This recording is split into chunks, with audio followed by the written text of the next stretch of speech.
ओम शांति। 16 सितंबर 2023 बाबा के महावाक्य। मीठे बच्चे, घर घर को स्वर्ग बनाने की जिम्मेवारी तुम बच्चों पर है। सबको पतित से पावन होने का लक्ष्य देना है। दैवी गुण धारण करने हैं। प्रश्न: ईश्वरीय गोद में आने से तुम बच्चों को कौन सा अनुभव होता है?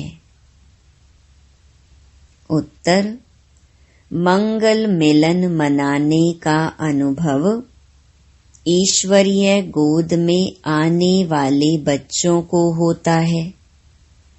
तुम जानते हो, संगम युग है ईश्वर से मिलन मनाने का युग। तुम ईश्वर से मिलन मनाकर भारत को स्वर्ग बना देते हो। इस समय तुम बच्चे सम्मुख मिलते हो। सारा कल्प कोई भी सम्मुख मिलन नहीं मना सकते। तुम्हारा यह बहुत छोटा सा ईश्वरीय कुल है। शिव बाबा है दादा, ब्रह्मा है बाबा और तुम बच्चे हो भाई बहन। दूसरा कोई संबंध नहीं। गीत नई उम्र की कलियां। ओम शांति।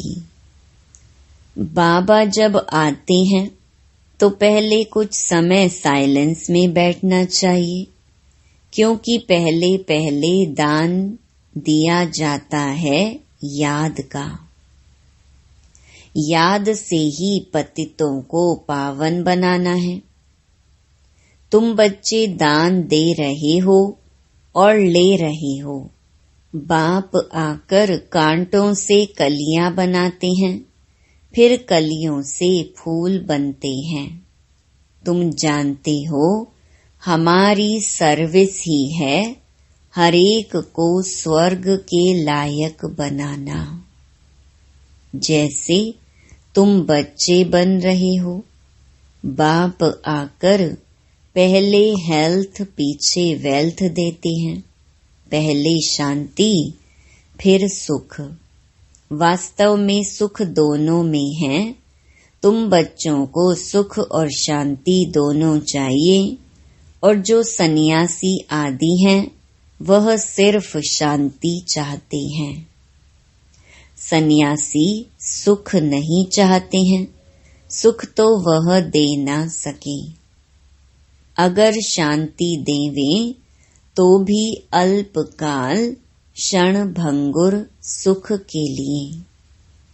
कहते हैं कि सुख तो काग विष्टा समान है।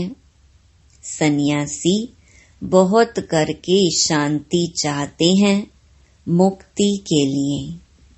मुक्ति दूसरा कोई तो दे नहीं सकता। इसको बेहद की मुक्ति, बेहद की जीवन मुक्ति कहा जाता है। सो बेहद का बाप ही दे सकते हैं। तुम जानते हो, इस समय सब कांटे हैं। कांटे चुभते हैं। बाप कहते हैं, सब एक दो को काम कटारी से मारते हैं। उनको पता नहीं है कि काम कटारी को हिंसा कहा जाता है। तुम विकार में जाते हो तो आदि मध्य अंत एक दो को दुख देते हो। यह है दुख की दुनिया। सुख की दुनिया स्वर्ग को कहा जाता है, जबकि नई सृष्टि नया भारत है। भारतवासी जो देवी देवताओं के पुजारी हैं, जानते हैं कि इन देवताओं का राज्य था जिसको स्वर्ग कहा जाता है। यह भी महसूसता आती है। लक्ष्मी नारायण के मंदिर में जाकर उनकी महिमा गाते हैं। समझते हैं भारत के यह मालिक थे। भारत स्वर्ग था। यह भी महसूसता आती है, परंतु हवा के मुहाफिक। समझते तो हैं भारत में लक्ष्मी नारायण के इतने मंदिर बनाते हैं, तो उन्हों की राजधानी थी, महाराजा महारानी कहा जाता है, परंतु कब थे सो भूल गए हैं। कितनी साधारण भूल है। कोई जास्ती टाइम नहीं हुआ है, 5000 वर्ष की बात है। क्राइस्ट बुद्ध आदि को 2-2.5 हजार वर्ष हुए हैं। उनके लिए ऐसे कहते हैं कि रीइनकार्नेशन किया। यूं तो रीइनकार्नेट हरेक करते हैं। आत्मा आकर प्रवेश करती है, इसको भी रीइनकार्नेट कहेंगे। परंतु पहले बड़ों का नाम गाया जाता है। कहा जाता है परम पिता परमात्मा रीइनकार्नेट करेंगे, तब आकर शरीर में प्रवेश करेंगे। रीइनकार्नेट का अर्थ यह है। तो जो बड़े नामी ग्रामी होते हैं उनके लिए यह कहा जाता है, जैसे बुद्ध का रीइनकार्नेशन, क्राइस्ट का रीइनकार्नेशन। बौद्धि और क्रिश्चियन का भारत से कनेक्शन देखने में आता है। गुरु नानक को 500 वर्ष के लगभग ही दिखाते हैं। उनका भी छोटा रीइनकार्नेशन है। वह बड़े हैं तो रीइनकार्नेशन सब करते हैं। अब परम पिता परमात्मा को बुलाते हैं, परंतु वह कब आएगा, कैसे आएगा, यह नहीं जानते। शरीर में तो जरूर आना होता है, परंतु जन्म ना लेने कारण उनको रीइनकार्नेशन कहा जाता है। छोटा बच्चा तो नहीं बनते हैं। सबसे बड़ा रीइनकार्नेशन परम पिता परमात्मा का कहेंगे। गाते हैं परमात्मा 24 अवतार लेते हैं। अब कह देते पत्थर पत्थर में अवतार लिया, गिरते जाते हैं। जैसे भारत गिरता जाता है, वैसे उनकी कथनी भी गिरती जाती है। बाप नई दुनिया का रचयिता है, सो जरूर नई और पुरानी के संगम पर आएंगे। उनको सबसे बड़ा रीइनकार्नेशन कहेंगे। शिव का सबसे बड़ा रीइनकार्नेशन है, परंतु मनुष्य समझते नहीं हैं, क्योंकि परमात्मा से बेमुख हुए हैं।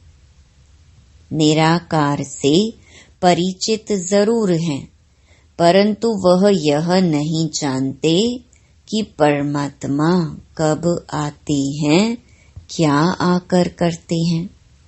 ऐसे नहीं कि विष्णु का रीइनकार्नेशन कहेंगे, देवी देवता धर्म का रीइनकार्नेशन नहीं कहेंगे, देवी देवता धर्म की स्थापना कहेंगे। विष्णु अवतरण का एक नाटक भी बनाते हैं। अब वास्तव में विष्णु अवतरण की तो बात ही नहीं। तुम अब विष्णु के कुल के बन रहे हो, ईश्वर का कुल है ना। यह शिव का बच्चा ब्रह्मा, ब्रह्मा के बच्चे तुम। इसको ईश्वरीय कुल कहा जाता है। परम पिता परमात्मा कहते हैं, मैं आकर तुमको अपना बनाता हूँ, मैं आकर तुम बच्चों का बाप बनता हूँ तो सबका बाप, परंतु अभी तुम ब्रह्मा द्वारा मेरे बने हो, इसलिए तुम मुझे दादा कहते हो। आत्माओं का बाप तो है ही, सब जानते हैं, इस समय मैं आया हुआ हूँ। तुम ही अभी मिलते हो, बेहद के बाप से तब मिलते हो जब बाप जन्म देते हैं। अभी तुमको धर्म का बच्चा बनाया है ब्रह्मा द्वारा। विकार के तो बच्चे हो न सके, इतनी प्रजा है। बहन भाई कितने हैं, तो यह सब मुख वंशावली ठहरे ना। सन्यासियों की वंशावली नहीं होती है, क्योंकि उनमें दादा बाबा का कोई कनेक्शन नहीं है। यहाँ बाप भी है, दादा भी है। दादा इनको बड़े भाई को कहा जाता है। बाप आकर अपना बनाते हैं। तुम जानते हो हम ईश्वर की गोद में आए हैं। यह मंगल मिलन है। कलयुग का अंत और सतयुग की आदि, इसको ही संगम कहा जाता है। संगम में मिलन होता है, जैसे 3 नदियों का संगम है। उसमें क्या होता है? गुरु लोग और जिज्ञासु का मंगल मिलन होता है। वह तो हो गया जिस्मानी, गाया भी हुआ है आत्मा और परमात्मा का मंगल मिलन। यह सबसे अच्छा है। आत्माएं मिलती हैं परम पिता परमात्मा से। इसमें पानी के नदी की बात नहीं है। यहाँ तुम बैठे हो, यह तुम्हारा बहुत भारी मंगल मिलन है। आत्माएं भी चैतन्य हैं। परम पिता परमात्मा का यह लोन लिया हुआ शरीर है। इनको मंगल मिलन कहा जाता है। कुंभ का मेला कहा जाता है ना। कुंभ को भी संगम कहेंगे। 3 नदियों के संगम का नाम कुंभ रख दिया है। सबसे बड़ा संगम कौन सा है? सागर और नदियों का। सबसे बड़ी नदी है ब्रह्मपुत्रा। उसमें बाबा आते हैं, इसलिए सागर और ब्रह्मपुत्रा नदी का इकट्ठा मेला तो है ही। अब कुंभ का मेला है संगम पर। तुम सब ज्ञान सागर बाप से मिलते हो, इसको ईश्वरीय कुंभ का मेला कह सकते हैं। यह है आत्माओं और परमात्मा का संगम। कुंभ व संगम बात एक ही है। तो तुम बच्चे जानते हो हम अपने लिए स्वर्ग की स्थापना कर रहे हैं। हमको घर में पवित्र होकर रहना है। जहाँ पवित्रता है वहाँ ही स्वर्ग कहेंगे। बच्चे पवित्र रहते हैं तो पवित्रता सुख शांति है। तुम्हारी अवस्था ऐसी होनी चाहिए जैसे देवताओं की होती है। कोई भी अवगुण नहीं होना चाहिए, इसको ही स्वर्ग कहेंगे। वही फिर स्थायी स्वर्ग बन जाता है। घर में ऐसा लायक बनना है, इसलिए कहा जाता है घर घर को स्वर्ग बनाओ। तुम मनुष्यों को स्वर्ग में चलने लायक बनाते हो। तुम्हारे लिए ही गीत है, घर घर को स्वर्ग बनाओ। सतयुग में घर घर में स्वर्ग था, अब नहीं है। जो बच्चे बाप से वर्षा लेते हैं, उन्हों को अपने घर बैठे पतित से पावन बनने का लक्ष्य देना है। यह बड़े ते बड़ा चैतन्य तीर्थ है। जहाँ शिव बाबा सागर है वहाँ तुम आत्माएं गंगाएं जरूर होंगी। यह सबसे बड़ा ऊंच ते ऊंच मेला है। वह सब हैं भक्ति मार्ग के मेले। यह है ज्ञान मार्ग का मेला। भक्ति मार्ग के मेले तो जन्म बाई जन्म लगते रहते हैं। ज्ञान मार्ग का मेला एक ही बार लगता है। यह है रूहानी मिलन। सुप्रीम रूह परम धाम से आकर बच्चों से मिलते हैं। सबसे अच्छी यात्रा या मेला यह है। यह चैतन्य सागर तो कहाँ भी जा सकते हैं, वह जड़ सागर तो कहाँ नहीं जाता। यह सागर जाता है, तुम नदियां भी जाती हो निमंत्रण पर। ज्ञान सागर इस ब्रह्मपुत्रा नदी के साथ चलते हैं। तुम भिन्न भिन्न प्रकार की नदियां हो, कोई पवित्र हैं, कोई अपवित्र हैं। कोई कोई समय ऐसे बहुत आ जाते हैं जो पवित्र नहीं रह सकते हैं, फिर भी आते तो है ना। बाहर के गृहस्थी भी आते हैं, अलाउ किया जाता है। ऐसे भी नहीं सबको अलाउ करेंगे। कोई मित्र संबंधी आदि आते हैं जिन्हों को उठाने के लिए अलाउ करते हैं, नहीं तो कायदे बहुत हैं। इंद्रप्रस्थ में कोई पतित आ न सके।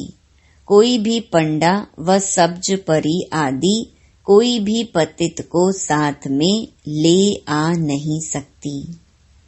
इसीलिए बाप कहते हैं खबरदार रहना। सर्टिफिकेट तुमको मिलता है, किसको साथ ले आती हो या भेज देती हो, रिस्पॉन्सिबिलिटी तुम्हारे पर है। यूं तो सेंटर्स पर तो निमंत्रण भी देते हैं, कितने पतित आते होंगे। सेंटर पर पतित आए तब तो उनको पावन बनाओ। वहां तो सागर बैठा हुआ है तो नियम रखे हुए हैं, नब्ज देखी जाती है। डॉक्टर्स सर्जन तो भिन्न भिन्न होते हैं ना। मम्मा बाबा व अनन्य बच्चे बात करेंगे तो झट पता लगेगा कि बुद्धि में बैठता है व नहीं। तुम कोई को भी समझाएंगे कि दो बाप हैं तो झट मानेंगे। युक्ति बतलाई जाती है। परमपिता परमात्मा को तो सब याद करते हैं। हम फलाने बाप के बच्चे हैं, सिर्फ उनके ऑक्यूपेशन को नहीं जानते। यह तो तुम बच्चे समझ गए हो कि जिस जिस नाम रूप से जो मनुष्य आते हैं उसी नाम रूप से 5000 वर्ष बाद फिर आना है जरूर। क्राइस्ट का जो चित्र है हूबहू फिर उसी समय ही हो सकता, ऐसा और किसी मनुष्य का हो नहीं सकता। कृष्ण का जो चित्र है वह फिर और किसी मनुष्य रूप में हो न सके। आत्मा भिन्न भिन्न नाम रूप देश काल में जन्म लेते लेते अब पतित हो गई है, उसको फिर पावन बनाते हैं। तुम जानते हो कल्याणकारी बाप है, अकल्याणकारी रावण है। सबको सद्गति देने वाला बाप है। फिर इसमें मनुष्य तो क्या, सब चीजों की सद्गति हो जाती है। नरक का विनाश, स्वर्ग की स्थापना होती है। जो कल्प पहले आए थे, कोई पंजाबी कोई पारसी आते हैं ना, सभी को निमंत्रण देना है। बाप आया हुआ है, ढिंढोरा पीटने में भी हर्जा नहीं है। तुम्हारे चित्र भी बड़े अच्छे हैं। अभी तुम मंदिर लायक बनते हो, अब भूतों को निकालने में बड़ी मेहनत है। लक्ष्मी अथवा नारायण को वरने के लिए विकारी अवगुण निकालने में कितनी मेहनत लगती है। कोई को काम का भूत, कोई को क्रोध का भूत, किसको मोह का भूत थप्पड़ मार देते हैं, एकदम गिर पड़ते हैं। लोभ वश भी गिर पड़ते हैं। अच्छे अच्छे घर की बच्चियां मिठाई देखेंगी तो छिपाकर खा लेंगी। लोभ ने भी कितनों को नुकसान पहुंचाया है। लोभ के वश ही चोरी करते हैं। पहले तुम भट्ठी में थे, अभी तो सबको अपने घर में भट्ठी बनानी पड़ी। बाप ने एक ही बड़ी भट्ठी बनाई, अभी तो कहते हैं पहले 7 रोज भट्ठी में रहना पड़े। आजकल किसका भट्ठी में बैठना बड़ा मुश्किल है। सेंटर में ही आते हैं तो रंग चढ़ाते हो, फिर घर में जाने से उड़ जाता है। संग दोष लग जाता है, अभी तो बड़ी मेहनत है। अभी तुम बच्चे जानते हो हम ईश्वरीय कुल में बैठे हैं। दादा बाबा और हम भाई बहन हैं। ब्राह्मण कुल सर्वोत्तम गाया हुआ है। उन ब्राह्मणों को भी तुम ज्ञान दे सकते हो। ब्राह्मण है उत्तम चोटी। यह संगम युगी ब्राह्मण ही फिर देवता बनते हैं। पहले तो देवताओं से भी ऊंच ब्राह्मण है। चोटी तो ऊंची ठहरी ना। तुम ब्राह्मण देवताओं की पूजा करते हो, अपने को पुजारी, उनको पूज्य समझते हो। तुम उन पुजारियों ब्राह्मणों को भी यह समझा सकते हो, तुम तो हो सच्चे सच्चे ब्राह्मण, संगम युगी। तुम ब्रह्मा मुख वंशावली हो, फिर तुम सो देवता बनते हो। स्वर्ग का देवता जरूर परम पिता परमात्मा ही बनाएंगे। अच्छा, मीठे मीठे सिकिलधे बच्चों प्रति मात पिता बाप दादा का याद प्यार और गुड मॉर्निंग। रूहानी बाप की रूहानी बच्चों को नमस्ते। धारणा के लिए मुख्य सार। पहला, अंदर के अवगुणों की जांच कर उन्हें निकालना है। संग दोष से अपनी संभाल करनी है। देवताई गुण धारण कर स्वयं को लायक बनाना है। दूसरा, घर घर को स्वर्ग बनाने की सेवा करनी है। भूतों को बाप की याद से भगाना है। बाप के साथ मंगल मिलन मनाते रहना है। वरदान, अपने अनादि संस्कारों को इमर्ज कर सर्व समस्याओं को पार करने वाले उड़ता पंछी भव। आप सब अनादि रूप में हो ही उड़ने वाले, लेकिन बोझ के कारण उड़ता पंछी के बजाय पिंजड़े के पंछी बन गए हो। अब फिर से अनादि संस्कार इमर्ज करो, अर्थात फरिश्ते रूप में स्थित रहो। इसी को ही सहज पुरुषार्थ कहा जाता है। उड़ता पंछी बनेंगे तो परिस्थितियां नीचे और आप ऊपर हो जाएंगे। यही सर्व समस्याओं का समाधान है। स्लोगन, हर कदम में कल्याण समझ हर आत्मा को शांति की शक्ति का दान देना ही सच्ची सेवा है। ओम शांति।